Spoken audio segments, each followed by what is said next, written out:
At the Agbobloshi market in Accra, traders sort through heaps of rotten onion stock to salvage the good ones to sell.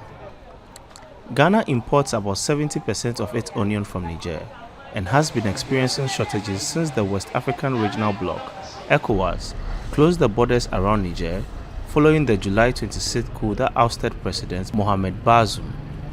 Mamoudou Al-Haldo is an onion trader and says the regional security challenges are disrupting the food supply chain, raising prices.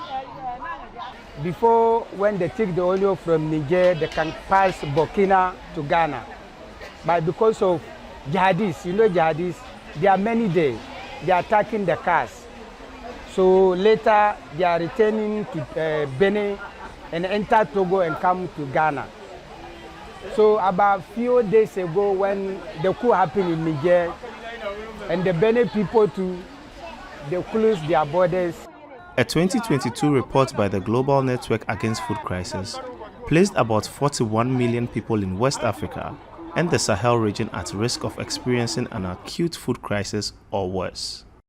Ziad Hamwi is a co-chair of the Food Trade Coalition for Africa. He says ECOWAS' decision to place border sanctions on Niger threatens the entire region's food security. There's a lot of food across the region. The problem is not with growing the food. The problem is with moving the food from the areas of production to the areas of consumption. Hamwi calls on the regional bloc to prioritize food security in their approach to the Niger coup.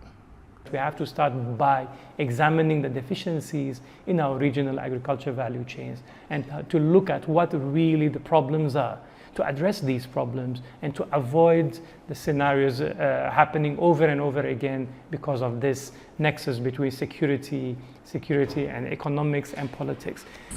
ECOWAS says it is prepared to send troops against Niger's military junta leader if they cannot be persuaded to restore constitutional order. Security analysts have criticized the move, noting the absence of a solid plan for military intervention in the region, or any plan to deal with refugees and other likely consequences of a war. Mutaru Mumuni Mukhtar is the executive director for the West African Center for Counter-Extremism.